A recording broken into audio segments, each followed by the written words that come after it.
भारत आधुनिकता की तरफ बढ़ रहा है और भारत के किसान भी अब आधुनिक होते जा रहे हैं। मैं इस समय झांसी के बंगरा ब्लॉक के मगरवाड़ा गांव में हूं, जहां के किसान अब सोलर टेक्नोलॉजी का इस्तेमाल कर रहे हैं अपने खेतों को पानी देने के लिए, जिससे उनकी ना सिर्फ उत्पाद बढ़ रहा है, ना सिर्फ उनकी खेती में वृद्धि हो रही है, बल्कि उनका जो बिजली का खर्च था, डीजल का खर्च था, सब बच रहा है। हमारे साथ बात करने के लिए किसान है। बाबा, क्या नाम है आपका? हमारा नाम है राघवेंद्र सिंह। बाबा, आपने सोलर प्लांट लगवाया आपने खेत में, क्या इससे बदलाव आया है आपके जीवन में, क्या सुविधाएं मिली? इससे हमारी फसल अच्छी होती है, जो पौधा होते हैं अच्छे होती है, उसकी पैदावार भी बढ़ रही है।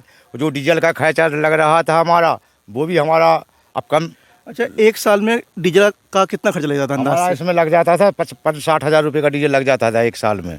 अब वो नहीं लग रहा है हमारा, अच्छा। तो उससे जे पूरा लाभ है मुझे। और ये जो आपने स्प्रिंकलर लगा रखे हैं अपने खेत में, जो पूरे दिख रहे हैं यहाँ पे अलग अलग जगह, हाँ। इनसे क्या फ़ायदा हुआ है इनसे हमको ये फ़ायदा हुई है कि जो हमने ये सुविधा ली है, तो इससे हमारा कम पानी इस्तेमाल मुझे करना पड़ रहा है। कि जो हमारे ज़मीन का दोहन हो रहा था, पानी ज़्यादा खर्च हो रहा था, इससे हमको कम देना पड़ता है, उसमें ज़्यादा पानी लगता था।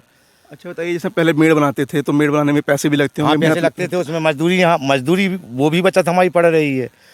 जो जो उत्पाद हो रहा है, जो खेती में जो पौधे निकल रहे हैं, जो अन्न उत्पाद हो रहा है, उसमें कितनी बढ़ोतरी हुई, क्या उसमें क्या बदलाव आया है? उसमें इतना है कि हमारा कम से कम 10-15% ज़्यादा बढ़ गया है। अच्छा। और हमको उससे इतना जो लाभ हो गया, इसमें अब जो हमारा लगाने से हमारे चूहों का भी बहुत विनाश हो रहा है। इस पर रात को कई ऐसी चिड़ियाँ बैठती हैं कि उस चूहों को खा लेती हैं, तो हमको दवा भी नहीं लगाना पड़ती है। यानी चूहे भी खा जाती हैं, जो हाँ, पहले लगाने पड़ते थे। हाँ, तो इनसे हमको जो हुआ है कि उस पर बैठ के वो खा जाते हैं जो जानवर वगैरह, तो ये भी हमको लाभ मिल जाता ये है। आपको व्यक्तिगत, जैसे ये तो पैसे की बात हो गई, मेहनत की बात होगी, शारीरिक जो स्वास्थ्य में कई बार समस्या आती थी, खेत में जाना पड़ता था रात को सर्दियों में। हाँ, तो उससे सर्दी से बचना हमारे लिए बहुत लाभदायक हो गया है, और हमको ज़्यादा परेशानी नहीं पड़ती है, और मजदूर वर्ग भी हमको नहीं उतना पैसा खर्च करना पड़ता है मजदूरी में।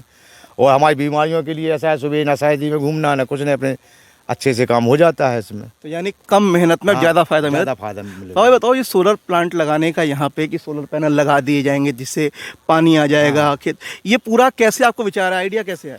हमको कुछ नहीं, ये ऐसा हुआ कि जैसे नाबार्ड वालों से बात हुई, तो उन्होंने कहा सोलर आप लगवा लीजिए। तो सोलर के लिए उन्होंने कहा कि भाई लगवाओगे, तो हमने कहा अगर आप लगा देंगे तो उसमें हमको कितना देना पड़ेगा। उन्होंने बताया, तो उन्होंने अनुदान दिया मुझे। उस अनुदान से हमको इतना लाभ हुआ कि हम तो वैसे खरीद के किसान लोग नहीं लगा सकते हैं, 5-6-6.5 लाख का पड़ता है, उसमें उन्होंने हमसे 1,20,000 रुपया लिया है, और बाकी आपको पूरा दे दिया? हाँ, पूरा दे दिया है। तो जो चीज़ मार्केट में 6 लाख की मिलती है, आपको 1 लाख में मिल गई। और हाँ। इससे हर साल अभी कितनी बचत हो रही है आपकी? अब हमारे लिए उसमें 55-60 हज़ार रुपये का तो मेरी बचत हो ही बच जा रही है। 10-12 हज़ार की मजदूरी भी, मजदूरी बच रही है हमारी लिए। तो आपने सुना कि एक किसान को, जिन्होंने अपने खेत पर सोलर प्लांट लगा लिया, स्प्रिंकलर सिस्टम लगा लिया, इससे ट्यूबवेल में पूरा सिस्टम चल रहा है, पूरे खेत में पानी पहुंच रहे हैं, ना सिर्फ इनको आर्थिक बल्कि शारीरिक और सेहत के लिहाज से भी नहीं कई फ़ायदे मिले। साथ ही जो उत्पाद बढ़ रहा है, जो प्रकृति इनको साथ देती है, तो जो अन्न उगता है वो भी, उसमें भी बढ़ोतरी हुई है। तो अगर आप किसान हैं तो एक बार आधुनिकता की तरफ जरूर लौटें। न्यूज़ 18 लोकल की झांसी से शाश्वत सिंह की रिपोर्ट।